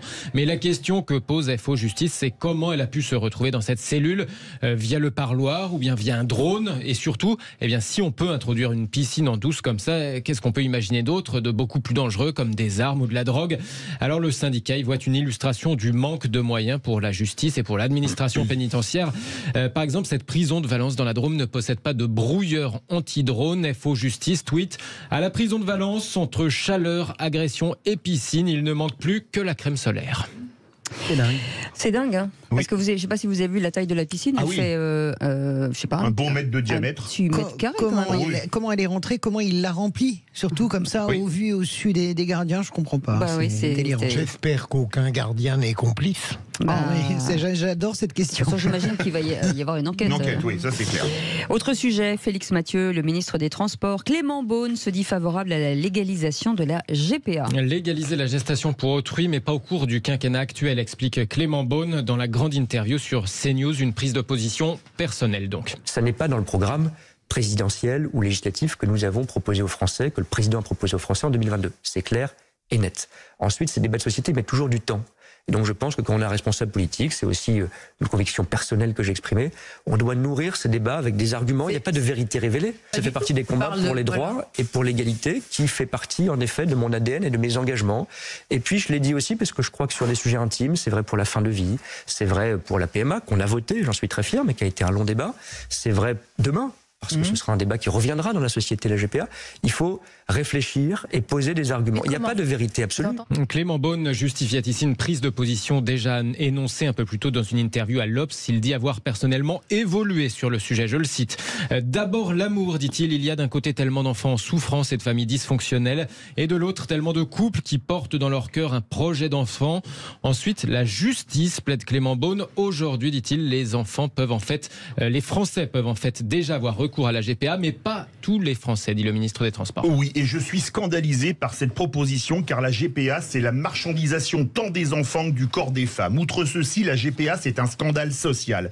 Dans des pays pauvres comme l'Inde, il y a des usines à bébés où des femmes, moyennant une rémunération, portent les enfants des riches. Oui, on voit des femmes pauvres porter les enfants des riches, mais on ne voit jamais le contraire. Pire, je me souviens d'une histoire qui avait fait scandale en Australie il y a 9 ans, où un couple avait acheté 2 faux jumeaux à une mère porteuse thaïlandaise. La petite fille allait bien, mais le petit garçon était trisomique et avait un problème cardiaque. Il a donc été laissé à la mère, comme on repose un produit auquel on trouve un défaut dans un rayon de supermarché. Enfin, il faudra m'expliquer pourquoi il serait illégal de louer un vagin 15 minutes au nom de la non-marchandisation du corps des femmes, puisque la prostitution est pénalement punie en France, tandis qu'il serait légal de louer un utérus pendant 9 mois si on légalisait la GPA. Alors Clément Beaune, ni pendant ce quinquennat, ni plus tard, je n'accepterai la GPA. La GPA, elle ne passera pas par moi. Philippe Bilger, cette GPA. Votre indignation, je la trouve globalement légitime, mon cher Philippe, mais si nous avions le temps, je ferais part d'interrogations, peut-être de doutes, qui altéreraient un peu votre point de vue massivement convaincant. On a un peu le temps, mais vous pouvez commenter, Françoise de Gois. Je connais dans mon entourage des personnes qui ont pratiqué la GPA, et je serais moins péremptoire, évidemment, à partir du moment où on connaît des destinées personnelles, et ça n'est peut-être pas aussi scandaleux, même si les dérives que vous dénoncez sont tout à fait exactes. Oui, je pense que c'est le genre de débat, mais bon, ça, Philippe, on peut pas vous reprocher votre sincérité. C'est quand même le genre de débat qui demande énormément de nuances. Voilà. Moi, je n'arrive pas à être tranché entre pour ou contre la GPA. Je n'arrive pas à avoir cette ligne de fracture pour les mêmes raisons que Philippe. A priori, je suis plutôt contre la légalisation de la GPA. Mais a deuxiori, si je puis m'exprimer ainsi, quand je vois des itinéraires de couple, je me dis que finalement, c'est quelque chose aussi qui fonctionne. Donc voilà, je fais partie en règle générale des gens qui ne hurlent pas quand on accorde des droits à d'autres gens qui ne m'enlèvent rien à moi. Voilà, ça c'est un sujet. Je ne pense pas que nous soyons dans la dégénérescence de la société parce qu'on ouvre ce débat de la GPA. Je voudrais d'abord qu'on tranche celui de l'euthanasie. Voilà, ça me plairait déjà plus. Moi, je suis plutôt en ligne avec Philippe. Je pense que la GPA n'est pas souhaitable. En revanche, je pense que le débat est intéressant, et notamment l'ouverture à l'adoption pour les couples homosexuels. Moi, je suis convaincue qu'il y a beaucoup d'enfants qui attendent de l'amour, et et pour le coup, je suis farouchement d'accord pour que les couples homosexuels puissent adopter avec les mêmes droits que des couples hétérosexuels, et je trouve que ce serait une réponse qui éviterait cette marchandisation du corps humain. Virginie Calmel-Suisse, que vous avez la parole dans quelques instants. Le tour de table de l'actu, c'est l'actu dont vous voulez parler. Votre sujet ? Les mathématiques. Qui le retour des mathématiques. C'est ça, Françoise de Gois. Les prédateurs, c'est-à-dire la famille Bongo au Gabon. Et Philippe Bilger ? Une imam qui est contre la baya. On en parle dans quelques instants. Vous pouvez réagir, bien entendu, sur notre compte Twitter ou au 0826 300 300. Vous souhaitez la bienvenue. On est ensemble jusqu'à 19h. Les vraies voix de Sud Radio. Les vraies voix Sud Radio, 17h-20h. Philippe David, Cécile de Ménibus. Les vraies voix avec vous tous les jours de 17h à 20h avec Philippe David. On est ravis de vous retrouver, hein, Philippe. Oui, on est ravis de vous retrouver en pleine forme avec des vraies voix aujourd'hui dans une forme olympique. Absolument, avec Philippe Bilger qui est avec nous, avec Françoise Degouard, journaliste politique, et Virginie Calmels, ancienne première adjointe de la mairie de Bordeaux et présidente fondatrice de Futurae, cette école. Allez voir sur Internet, peut-être que ça peut vous intéresser puisqu'on parle beaucoup de rentrée des classes en ce moment. Et c'est peut-être le moment, en tout cas, d'aller checker des métiers d'avenir, parce que ce sont vraiment des métiers d'avenir. Et tout de suite, ils vont s'adresser à vous avec les tours de table de l'actu des vraies voix. Mais maniez-vous le tronc, on va bientôt se mettre à table. Ça sent l'artiste à cette table, ça sent l'artiste. Je suis épuisé, moi. C'est horriblement fatigant d'être intelligent. Le tour de table de l'actualité. Et Philippe Bilger, vous voulez parler de la première femme imam qui est partisane de l'interdiction de la baya à l'école en France. Je considère, sans être un spécialiste de l'islam, mais mon point de vue a été beaucoup confirmé ces derniers jours, que l'abaya est un vêtement religieux, contrairement à ce qu'a soutenu le Conseil musulman qui indiquait qu'il s'agissait d'un effet de mode. Mais ce qui m'a intéressé, c'est de voir que la seule imam dont Virginie, qui l'a rencontrée, me dit qu'elle est très valable. J'avais lu une interview d'elle qui m'avait beaucoup intéressé. Elle considère que l'abaya doit être interdite parce qu'elle relève son port relève d'un projet politique. Ça me paraît intéressant de voir qu'au sein de l'islam, il y a une voie qui me semble plus progressiste que d'autres, et c'est intéressant de voir une dissidence de ce type s'exprimer. On va dire son nom, Kaïna Baloul. Voilà. La Kaïna, grande reine des Kabyles. Hein. Vous vous souvenez, c'est la Kaïna qui a entraîné les tribus kabyles et les tribus berbères. Moi, je suis frappé parce que je pense que toutes les religions répondent, si vous voulez, à des heures noires et ensuite des heures lumineuses avec des réformes. Et je pense que l'islam n'échappera absolument pas à cette règle. Et je pense que probablement que l'islamisme a généré les heures extrêmement noires de l'islam et que on va aller de plus en plus vers la lumière. Je ne parle pas des soufis parce que c'est une branche tout à fait à part. Le soufisme pratiqué bien sûr au Maroc et bien sûr au Sénégal, mais quand même ça ne m'étonne absolument pas que des voix apparaissent. Vous avez Delphine Orviller qui est une très grande femme rabbin que j'adore, ou Pauline Bébé d'ailleurs.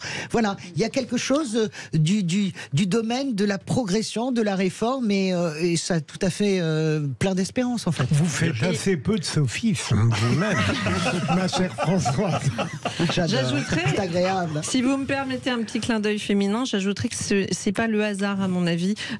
Françoise vient de citer Delphine Orviller. Là, cette imam est une femme. Je l'ai entendue effectivement lundi au MEDEF à la REF, et elle est remarquable.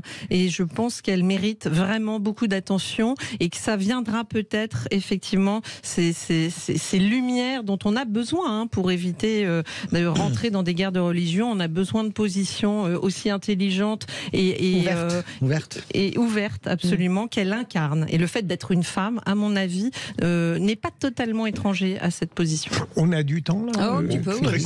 Est-ce que vous pensez vraiment toutes les deux qu'on peut raisonner pour l'évolution de l'islam comme on a pu le faire pour les autres religions? Bien sûr. L'islam, c'est la troisième grande religion monothéiste. Oui, et sûrement, François. Et je pense que c'est une religion du livre, vous savez. Donc après, moi, j'aime beaucoup les religions asiatiques. J'aime infiniment les religions.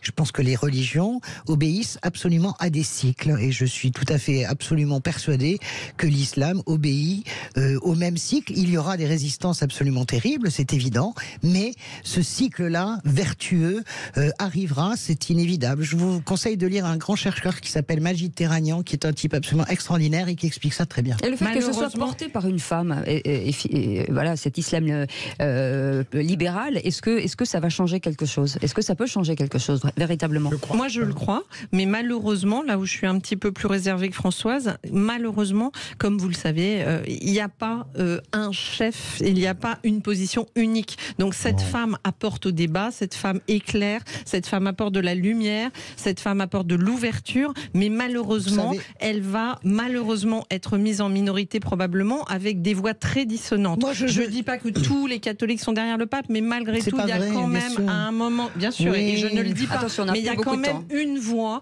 qui porte, et c'est vrai que pour l'islam, c'est plus complexe.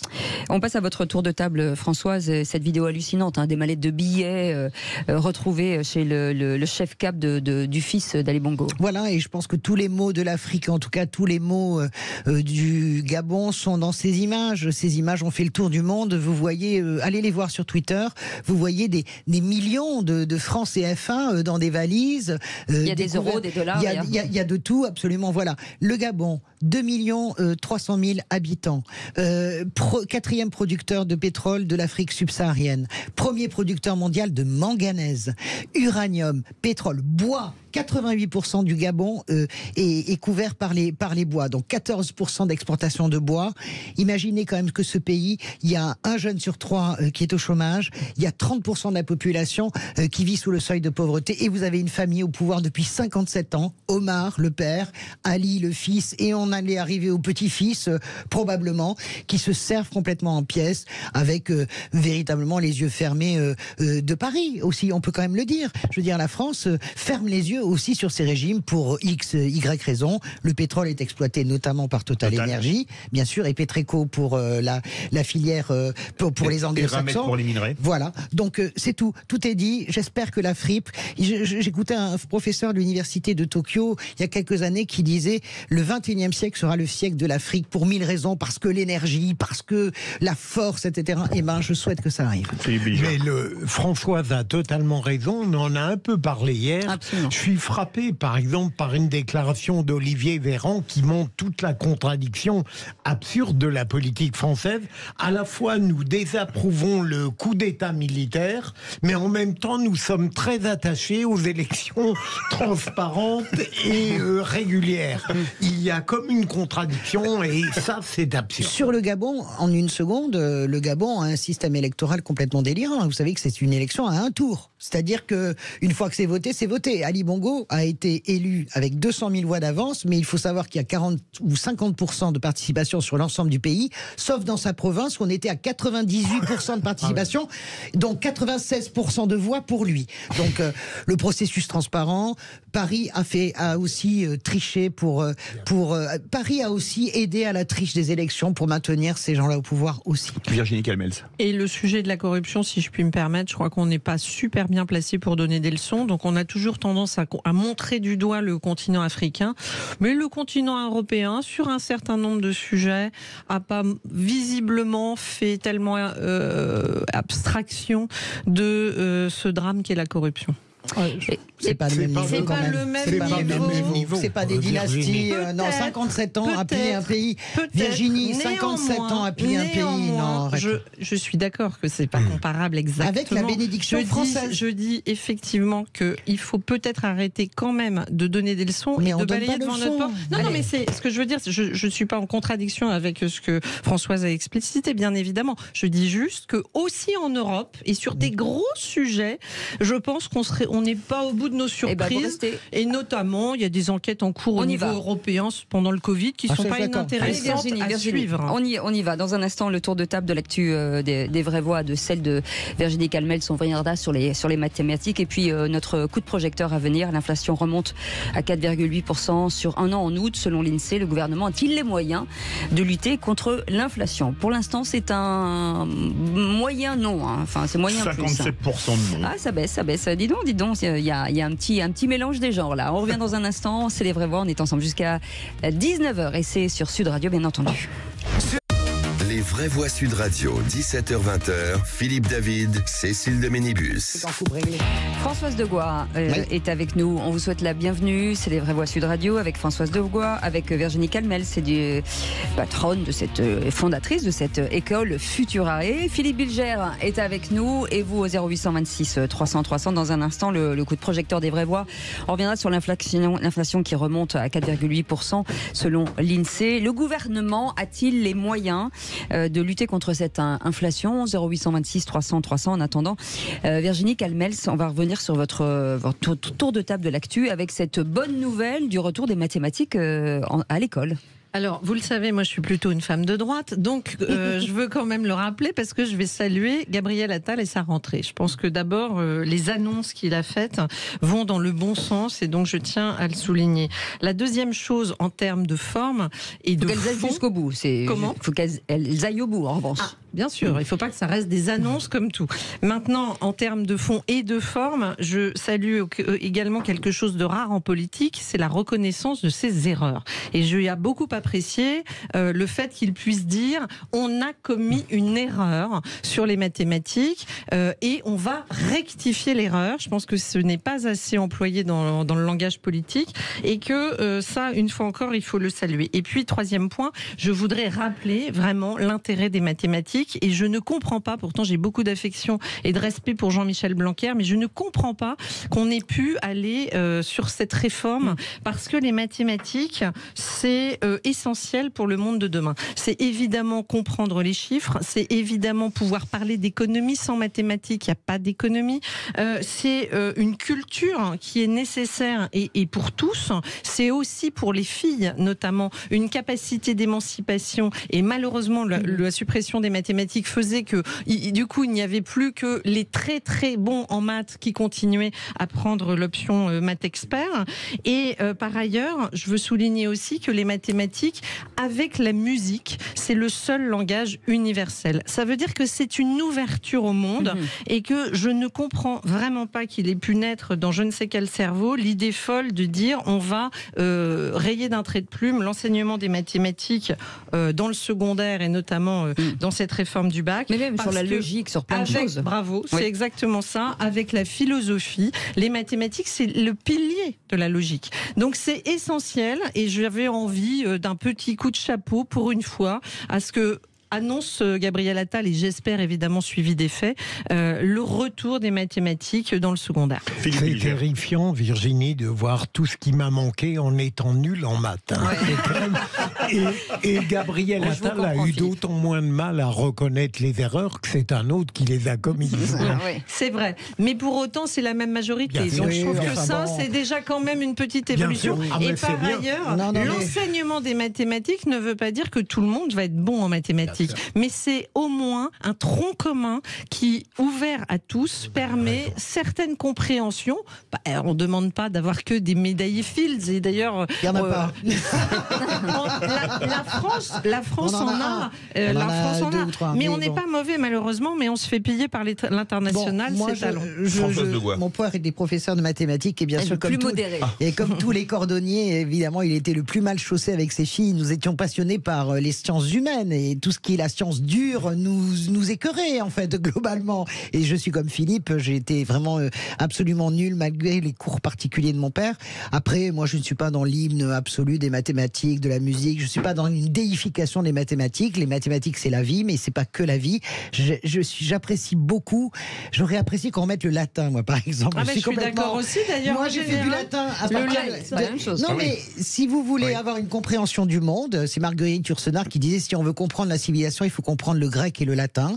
Eh bien, je pense que ça fait partie de l'éducation. Ça peut pas marcher que sur les sciences dures d'un côté ou les sciences humaines de l'autre. Bon, je suis d'accord nous, on a été un peu hémiplégiques. Mais en général, les étudiants bons en latin sont bons en maths, figurez-vous. Ça dépend. Moi, par exemple, j'étais très bonne en latin et j'étais nulle en maths. Alors que vous êtes une exception, François. Vous avez raison, Virginie, c'est pas le cas du grec. Absolument. Virginie, il nous reste 1 minute 50 pour faire une petite digression. Maintenant, on va enseigner l'histoire de manière chronologique. Est-ce que c'est pas une très bonne chose aussi, parce que sinon l'histoire ça n'a pas été fait. On a sauté des passages. Mais je confirme, moi, mes enfants, je vois bien que alors c'était mieux par exemple, avant. Moi, peut-être. Pas un mot sur ma naissance, rien. Non mais il est tout à fait vrai que l'enseignement à une époque se faisait avec une grille dans le temps, une grille chronologique. Et pardon, mais c'est beaucoup plus facile pour tout jeune enfant gouvernement de retenir des dates clés et de se positionner dans le temps. Et oui, Françoise, ils avaient modifié ça et vous passiez de la Seconde Guerre mondiale au Moyen-Âge.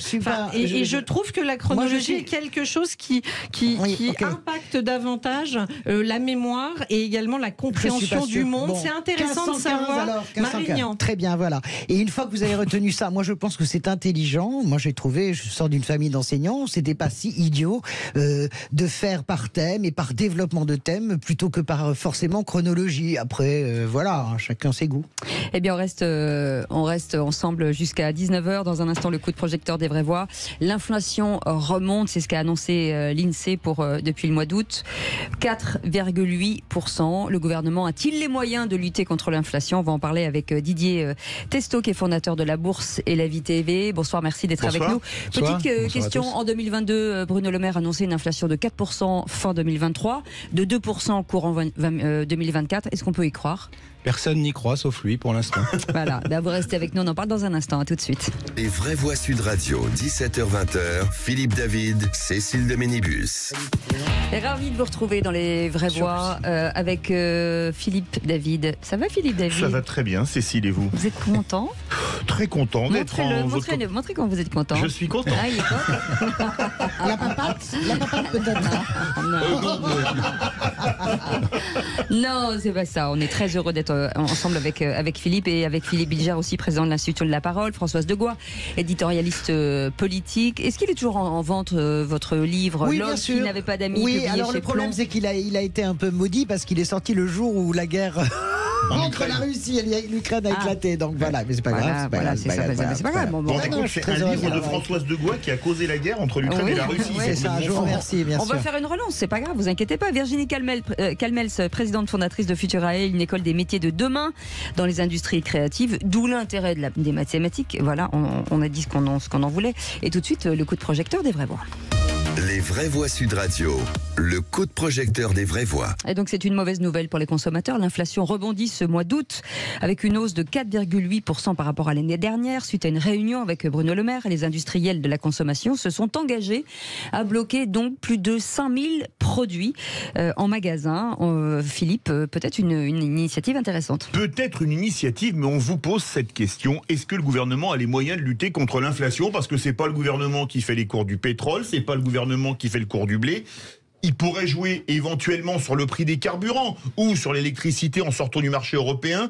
Est-ce que pour vous, il faut laisser faire le marché et on verra ce qu'advienne que pourra? Ou est-ce que pour vous, le gouvernement a des moyens? Venez nous le dire au 0826 300 300. Et notre invité qui est avec nous, Didier Testo, merci d'être avec nous. Bonsoir. Fondateur de la Bourse et la Vie TV, que vous retrouvez d'ailleurs tous les matins week-end avec Jean-Marie Bordry pour l'Info Éco Plus. Merci d'être avec nous. On embrasse Jean-Marie Bordry qui est avec nous. Oui. Philippe Bilger, c'est un flon. On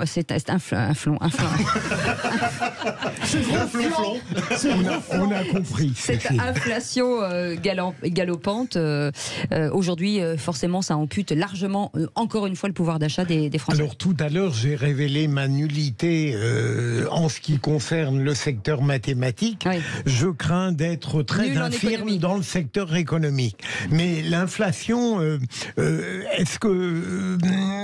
entre le blocage qui renvoie, me semble-t-il, dans mon ignorance, à une économie administrée dont je ne raffole pas, et l'autre branche de l'alternative qui serait de laisser faire le marché, est-ce que, je me pose une question à moi-même avant qu'on me donne la vérité, est-ce qu'il y aurait un juste milieu? Est-ce qu'il y aurait une politique capable de concilier, de refuser ces deux extrémités? On va y répondre dans quelques instants, Françoise Degois. Moi, je suis toujours étonné de voir à quel point la méthode Coué fonctionne pour tous les ministres. Et d'ailleurs, c'est valable pour ce gouvernement, mais c'était aussi valable à l'époque pour mon ami François Hollande, qui nous expliquait qu'il y avait une baisse dans la hausse des impôts. Alors là, je ne sais pas si vous vous en souvenez. Oui, enfin, ça, c'était un summum, l'inversion de la courbe.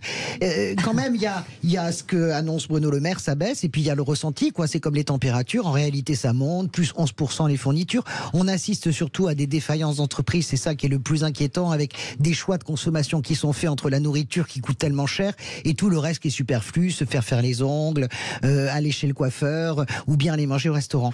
Les petits plaisirs, quoi. Mon sentiment quand même, c'est que bien sûr que les gouvernements ont le moyen de mettre de la pression notamment sur les industriels et sur les agriculteurs et sur les matières premières. Ils ne le font pas pour des raisons X, Y qu'on peut expliquer, qui remontent à une quarantaine d'années.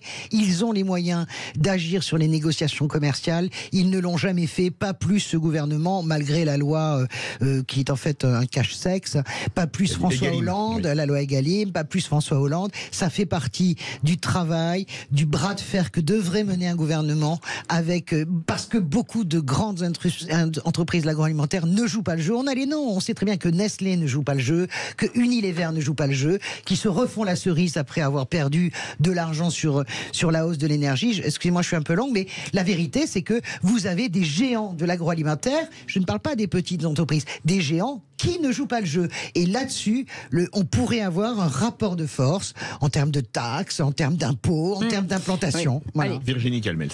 Deux remarques. La première, c'est que cette hausse de l'inflation, elle est quand même en grande partie directement corrélée à la hausse de l'électricité.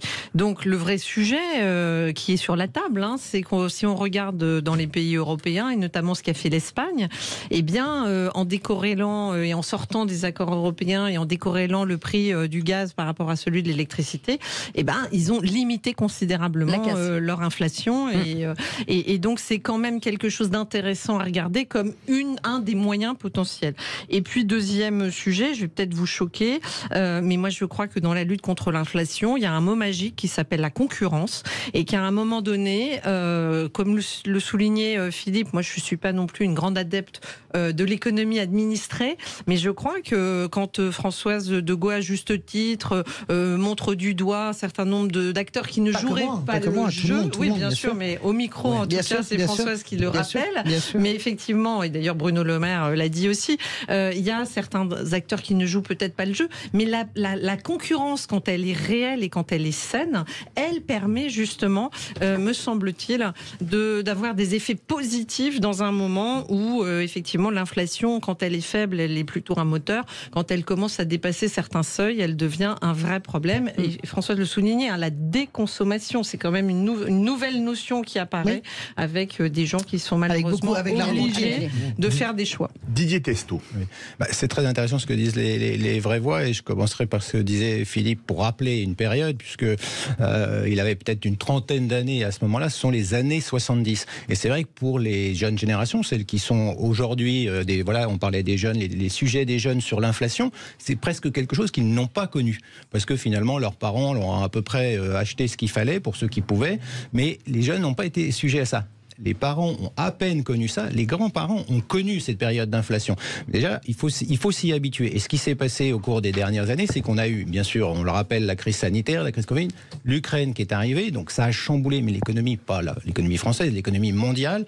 Il y a eu un changement complet sur les chaînes logistiques. Vous aviez vu des tas de sujets, on n'avait plus de semi-conducteurs, donc l'automobile a été touchée, mais en fait, tout le monde a été touché, y compris la partie agricole. Sur la partie française, si on revient à la France, sur le sujet d'inflation du mois d'août, donc on est à 5,7 sur un an, c'est clairement le sujet énergétique, et on pourrait y revenir, qui a impacté. Mais on retrouve ces sujets-là dans d'autres pays. Là, pour la France, et pour le sujet pour Bruno Le Maire, c'est que peut-être qu'il y a quelques mois, la France était le bon élève, c'est plus le cas. On a moins d'inflation en Espagne, par exemple. Et le sujet de l'énergie aujourd'hui, il est quand même clé, parce que quand on parle aux entreprises, il y a certaines entreprises qui peuvent être européennes, françaises, mais européennes, elles n'ont pas le sujet énergie, par exemple, dans d'autres pays. Donc elles disent, moi j'ai un sujet en France, je ne l'ai pas en Allemagne, par exemple. Didier Testo, pour qu'on comprenne bien, pour que les auditeurs comprennent bien, parce que c'est des sujets assez complexes, justement, expliquez-nous le principe, pourquoi l'inflation monte, pourquoi ce lien avec l'énergie, qu'on comprenne bien, qu'on soit tous au même niveau de compréhension. Ce qui s'est passé sur l'énergie, c'est que je vais vous prendre quelque chose de sympathique, puisqu'on est un jour heureux aujourd'hui.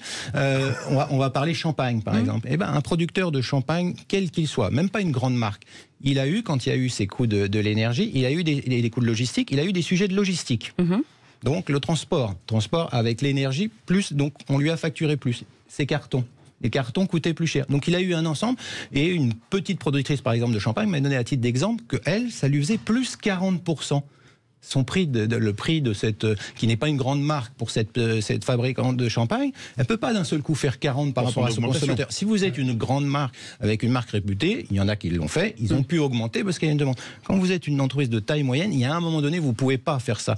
Et en fait, le sujet de l'énergie, il est majeur pour toutes les industries, mais pas seulement. Il a touché la logistique, il a touché l'agroalimentaire, parce que vous avez déjà une production, par exemple, en France qui coûte plus cher. Si en plus vous rajoutez la partie logistique, parce que tous vos camions qui vont dans les supermarchés coûtent plus cher, et vous l'avez vu, par exemple, un très bon exemple, c'est le bio.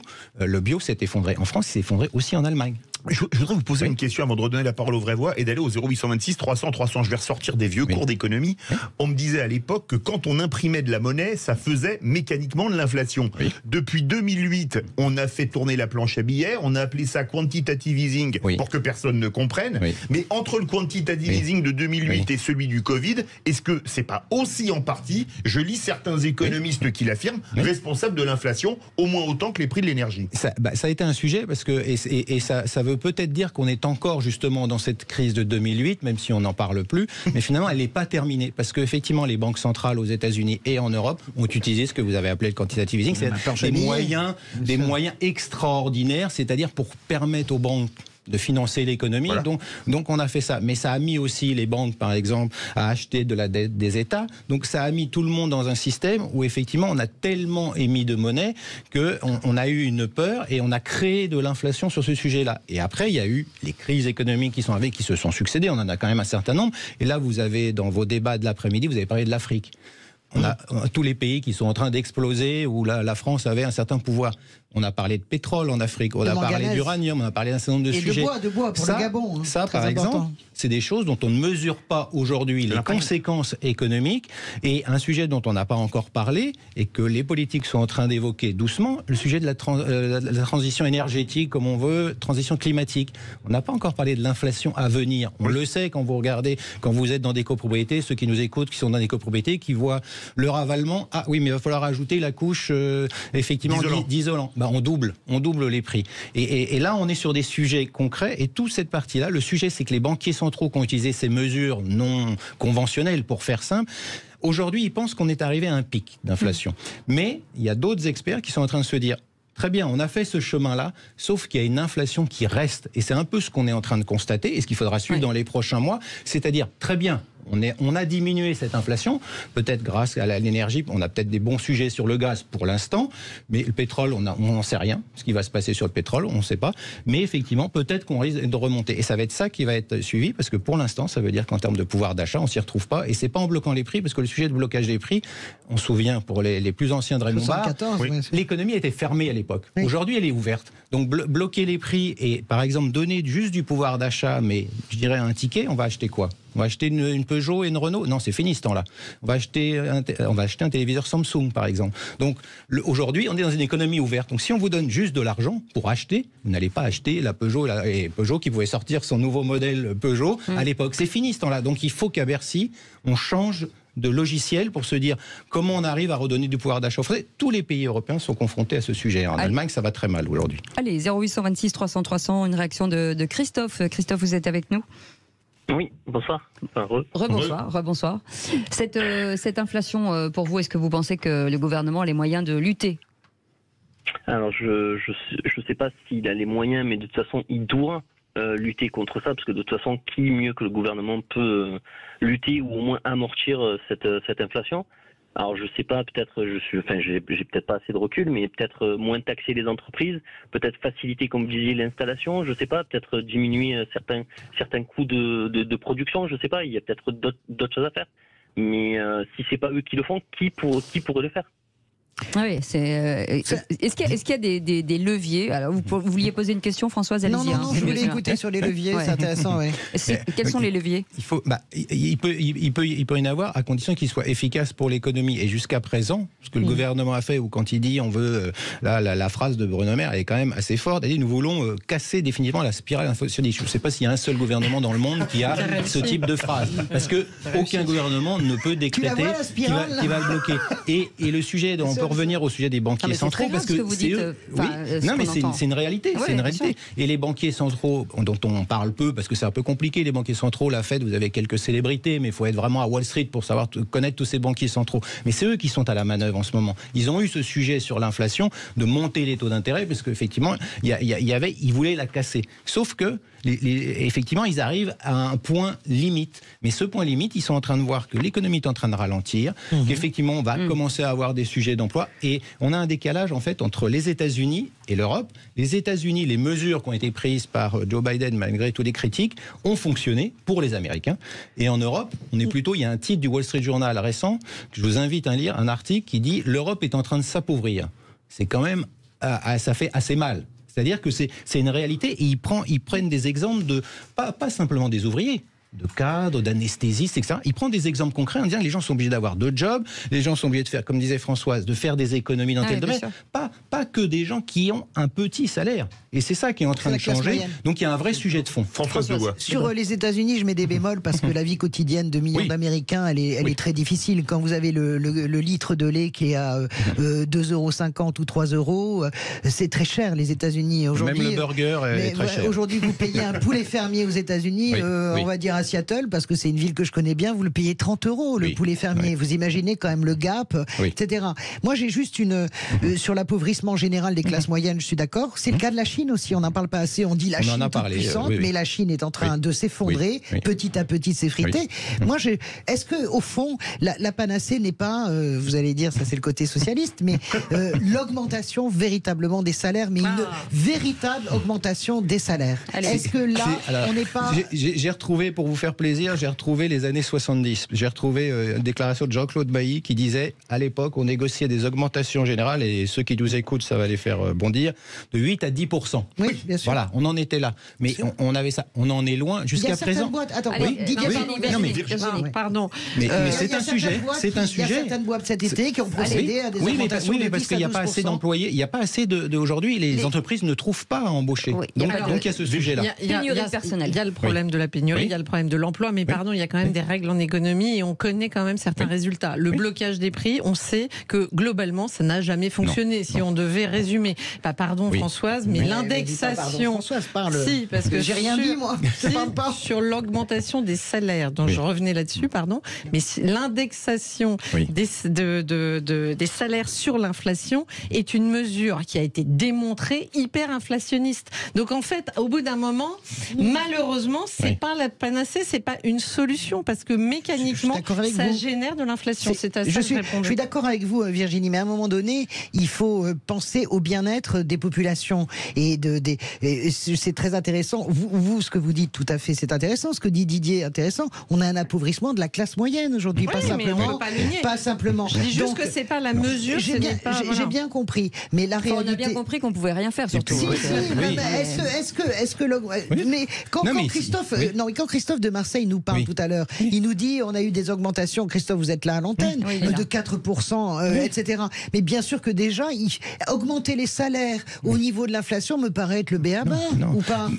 On peut pas faire ça. On peut pas le décréter, en tout cas. Les entreprises peuvent le faire au cas par cas, peuvent regarder, mais ça veut dire qu'elles doivent vendre ensuite. Donc si leurs coûts sont trop importants, de toute façon, elles vont perdre. Et moi, je connais beaucoup les entreprises cotées parce que c'est ma partie, mais elles sont comme les autres. Si vous les connaissez chez Deloitte, par exemple. Elles ont le sujet. Chez Deloitte, par exemple, ou chez KPMG, cet été, tout le monde a été augmenté de 10 à 12%. Entreprises de services. Mais chez Porsche, les ouvriers ont des bonus extraordinaires, ou chez Ferrari, ça fonctionne bien. Mais à un moment donné, il faut qu'effectivement ils travaillent sur ce sujet-là. Merci beaucoup Didier Testo d'avoir été avec nous, fondateur de La Bourse et La Vie TV. Grâce à vous, j'ai tout compris.